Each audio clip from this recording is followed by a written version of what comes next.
you might be okay, you might be crazy, but I'd like to see what you got. Soon Pam was living on Lana and Dorothy's sofa, and she and Lana were working almost constantly on the screenplay. Pam, acting on what she had seen, was really redirecting Lana towards a darker vision of Ho Chi Minh City and elevating its importance in the film to almost a central character in the film. One night after dinner, the three of them were sharing a bottle of wine or three, and Dorothy accidentally damaged the portrait that Danny had painted for Pam. And then a day or two later, Lana and Dorothy broke up and Dorothy moved out. Pam could tell that Lana blamed her for Dorothy leaving, although she had done nothing that she could tell. So nothing. So she and Lana both argued, and Pam was about to leave. The flashes had stopped coming. There was too much anger and emotion. So Pam said, "This is ridiculous. Unless we can let go of the anger, we feel towards each other. This is over." "So," said Lana, "what good are you anyways? The film is not what matters. You're not what matters. Dorothy is what matters. I want my Dorothy back." "Then tell her that." "What?" "Tell her I don't matter. The film doesn't matter. Only she matters. And then as far as me helping you, if it's over, it's over. It'll all work out in the end. So I think if you are honest with Dorothy and speak to her from the heart, if it is meant to be, it'll be. So look, I am happy when you are happy.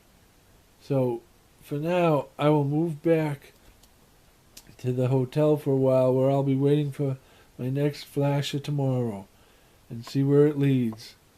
What you need to do is go talk with Dorothy and invite her to Vegas for the weekend. I'll pay for it." "Here."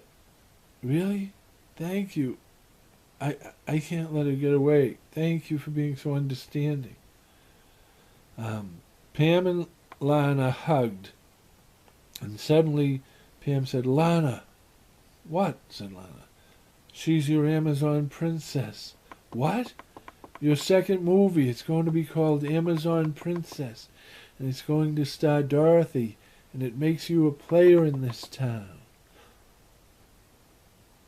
"I don't know if we can hang around anymore, sister. I have my priorities." "Yes," said Pam. "She is your priority, and no, I won't be hanging around. This is just my way of saying goodbye." "Oh, good, thank you. You are welcome." So Pam moved back into the hotel and she began opening herself up to the universe and meditating quite a bit. Suddenly Pam saw the door number of the room directly across the hall from her.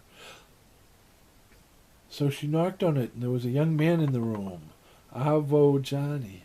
"Hello, I'm your muse, I think." "What?" "Well, usually I see a place and I know I'm going to find my next project there, but I usually feel something, but I don't know." "A muse? What do you want to help me do?" "I help you reach your full potential. I help people. I want you to... I want to reach people and change the world. I want to help you reach people and change the world through your art." "Well, I'm not sure I have an art." Would you like a drink?" "Sure," said Pam. "Who is that?" came a voice from inside the bedroom. It was a young lady who says that she wants to be my muse. "Your what?" The door opened and Pam... the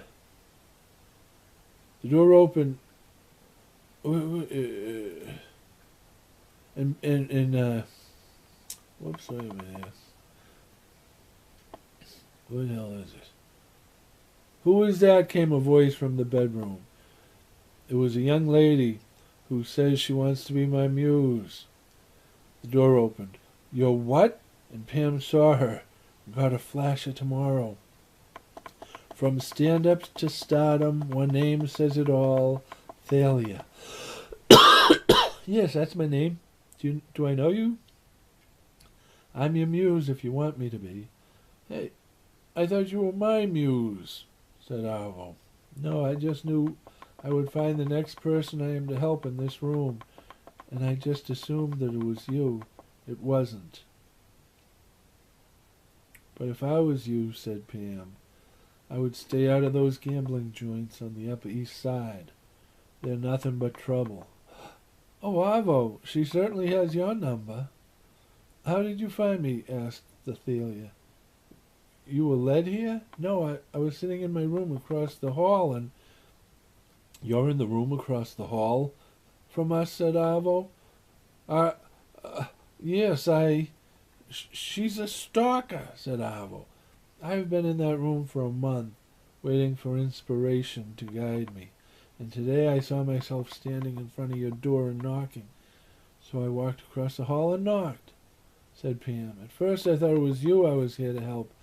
And then Thalia walked out of the bedroom, and I got a flash, and I saw an article written about her, and it said, 'From stand-up to stardom, Thalia. One name says it all.' And you're sure you didn't know who I was before you walked into this room?" "No."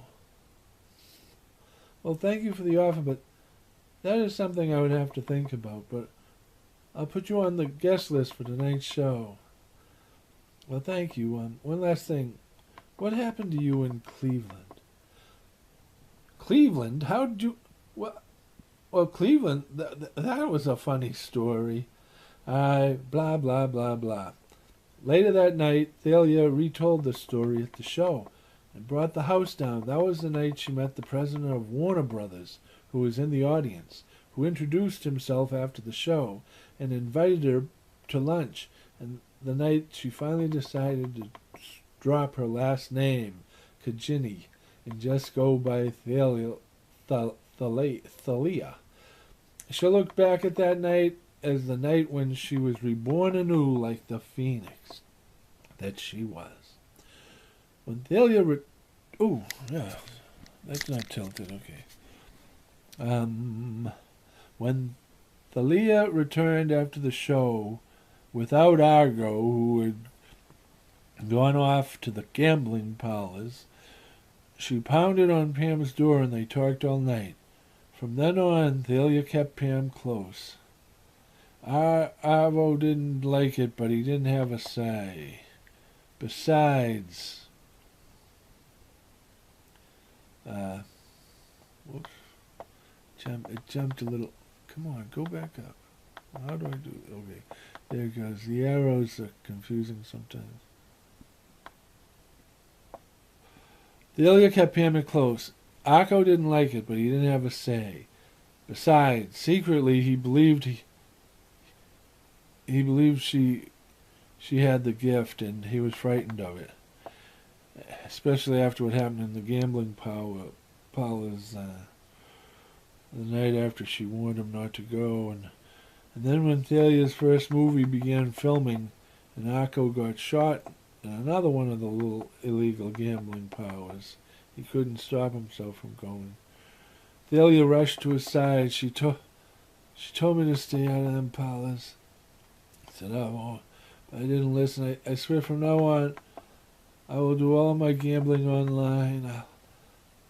"Hush, sleep now," said Thalia, who showed a small smile, knowing that that was a lie, because it was not just the gambling he was addicted to, it was the life. Her director threatened to throw Thalia off the movie if she ever cost them production money again. So Thalia asked Pam to stay by his bedside while she worked. But he was too frightened of her, so Pam stayed out in the hall where she got a flash of a train station with an old-fashioned clock hanging from the rafters. So that night she did an internet search and in the morning she was gone, and Thalia and Arco never saw her again. Thalia made her movie, which was good enough to get her a second movie, in which she played a muse who helps a model climb the ladder of success, as well as find true love and happiness along the way. And after that she became a character actor, as the world-wise best friend, the girl who was wise to the ways of the world and men, and was possibly also, but not definitely, a witch. All variations on the character she developed from watching Pam. At a train station in England, Pam was standing under a large clock when she was robbed, and she fell, hitting her head. At the hospital they could not wake her, so her parents were notified. They came to England, and they were told by the doctor that they had run some tests and had discovered a benign tumor growing in her brain that might be the cause of her daughter not waking up. So the parents agreed, and it was removed almost immediately after the operation.